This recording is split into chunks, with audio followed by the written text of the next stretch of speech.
you break into my country, you know what? I'm going to take your DNA and I'm going to put you on a plane and I'm going to send you the hell back to your frickin' country. Up here next, new developments in the trial of a small town trying to deal with the impact of illegal immigration on its community. We are testing our willingness to actually hold on to something called the English language, something that is the glue that is supposed to hold us together as a nation. We are becoming a bilingual nation, and that is not good. And that is the fearful part of this. The ramifications are much, much more significant. Actually, we could have done it very easily in the last week since they organized themselves into groups. You could have just sent paddy wagons to the protest. Wow. So there's a lot of pretty intense language being thrown around at the moment. I think it's safe to say that illegal immigration is one of the most inflammatory topics of debate here in the United States. Personally, I'm still in the phase where I'm still trying to learn more information about the issue. And one of my friends that I always call up when I have a question about something is Daisy, who is right here. Hi, Daisy. Hi. I call up Daisy quite a bit because I respect what Daisy has to say. As you can see, Daisy's pretty old. And, he knows a lot of stuff. He's been an independent researcher for a long time, right? How long? Long time. Yeah. Okay, so I called Daisy up yesterday, and I asked him if he could come down and share some of his insight regarding the illegal immigration issue. Would that be okay? Yes. Did you bring your slides? I did. Okay. How about if we start with you telling us what the illegal immigration debate is all about? The illegal immigration debate is actually not a debate. It's a straight-up power play. The so-called debate would be more accurately described as a largely one-sided affair, an extended xenophobic rant. That's what it is. And the people responsible for this are members of the ruling class of American society, or those who, for whatever reason, align themselves with ruling class interests. These people want to monopolize the definition of American identity. They want to be the ones who decide who is a real American and who is not. I'm an authentic American, you're not. So get out, stop ruining my country, and so on. It's interesting to hear you frame it as a kind of identity issue, because I can imagine lots of people saying, isn't the immigration debate really about jobs? It's not really an identity issue, is it? Well, actually they're connected. It's true that changing governmental policies towards immigration could have a significant impact on the economy. No one denies this. But it's also quite obvious that there are many, many other ways, and more profound ways, to transform the national economy. So why has illegal immigration been made the hot topic right now? Well, it's because it is a very convenient way for the people who control public discourse to merge two things. On one hand, we have ordinary working people feeling incredibly insecure and uncertain about the future, a situation really only made worse by the increasing concentration of wealth and resources and power into the hands of the already wealthy. This is what you get under predatory capitalism. On the other hand, we have these very effective tools for controlling public opinion: racism, scapegoating, manipulation of data for the purpose of fear-mongering. So the illegal immigration debate is the bringing of these two things together. Americans are being told that we are in danger of losing not only our jobs, but we're also in danger of losing our language, losing our culture, our security, everything. And it's all the fault of those people who are not us. They are the other. And we should be fearful of them. We need to protect ourselves, our country, against them, the aliens, right?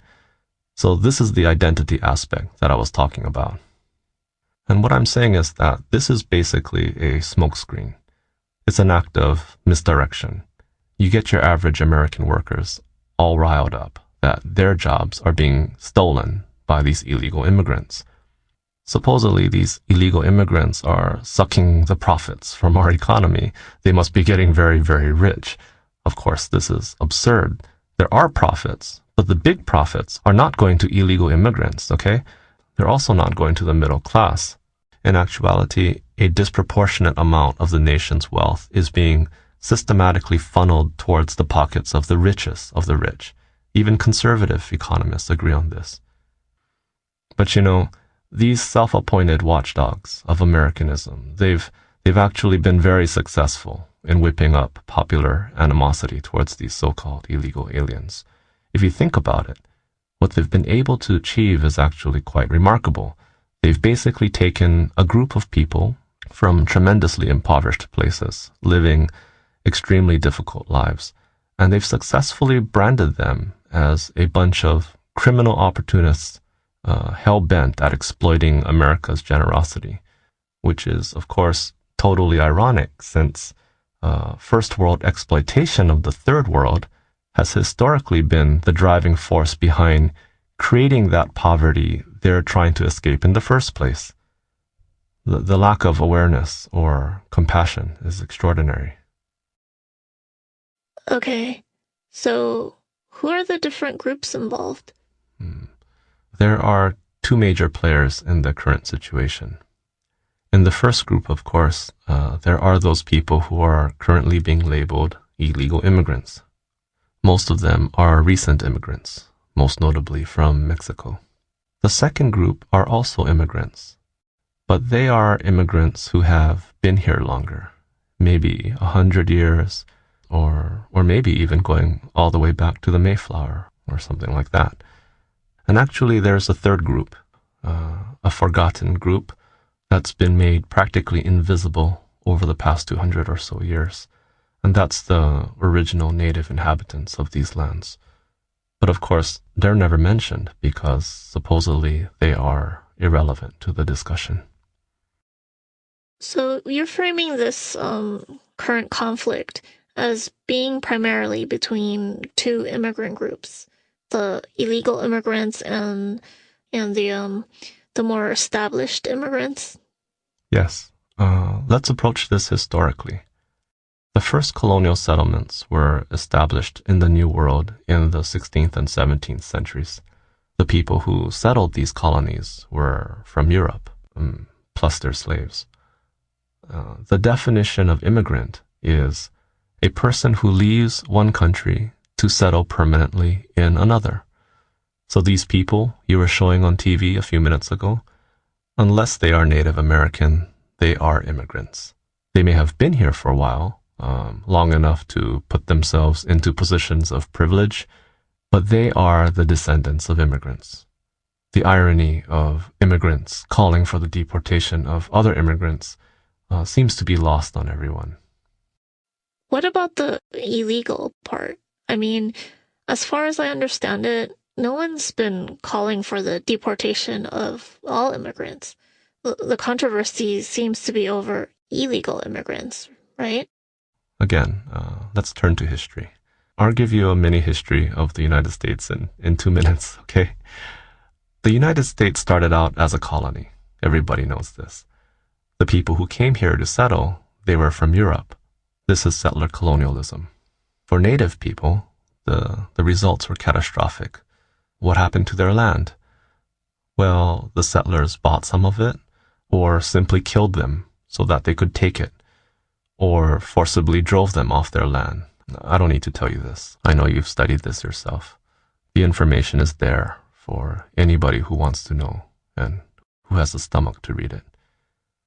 The bottom line is that there was a tremendous amount of lands illegally seized from native people, and the occupation of these lands, taken by settlers, or immigrants if you prefer, continues to this day.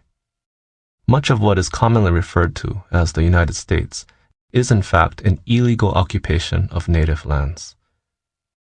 In other words, America is filled with illegal immigrants. And we're not even talking about Mexicans. This is not a perspective you hear on television. Of course not. There's no reason why the mainstream media would want to discuss this issue from this perspective. America is not interested in committing national suicide. Now, these settlers, in the process of destroying or displacing the hundreds of native nations that filled North America, they created a new country, the United States of America, right? Well, 200 plus years later, the United States is the most powerful country in the world, and the settlers who built this country are now established. They've created positions of privilege for themselves, and they exercise some of this privilege by labeling some of the more recent immigrants illegal. You know, we act like the laws that sort immigrants into legal or illegal types dropped out of the sky directly from God. Of course not. Laws are made and enforced by the dominant group in a society, generally to benefit themselves, just like how you can put millions of black people in jail by creating a war on drugs, or terrorize entire nations by inventing a so-called war on terror. You can attack people by making them illegal. You demonize them. You attribute every social ill you can think of to their presence. And what I'm saying is that this is hypocritical because in the case of the United States, the dominant settler group who's acting all bent out of shape over what to do with all these illegal immigrants, they have yet to acknowledge their own status as settlers, their own status as illegal immigrants. You're using the terms immigrant and settler interchangeably. Look, immigrant is a code word. As far as I'm concerned, it's a euphemism for the word settler. People don't like to say settler because then it makes them think of settler colonialism.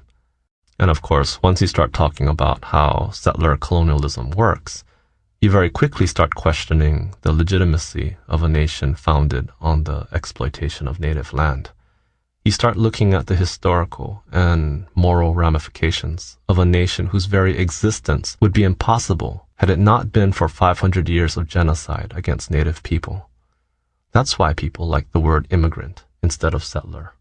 Apparently thinking about genocide and stealing makes people feel bad. Okay, got it. And cats, we're settlers too, correct? Cats are settlers. What about dogs? Who cares? Hmm. So yeah, illegal immigrants are settlers. And the people going on and on about the immigration crisis, whether they're white or black or brown or whatever, unless they're Native American, they're settlers too. Uh-huh. Yesterday, when we talked on the phone, you said you had a solution to the illegal immigration problem.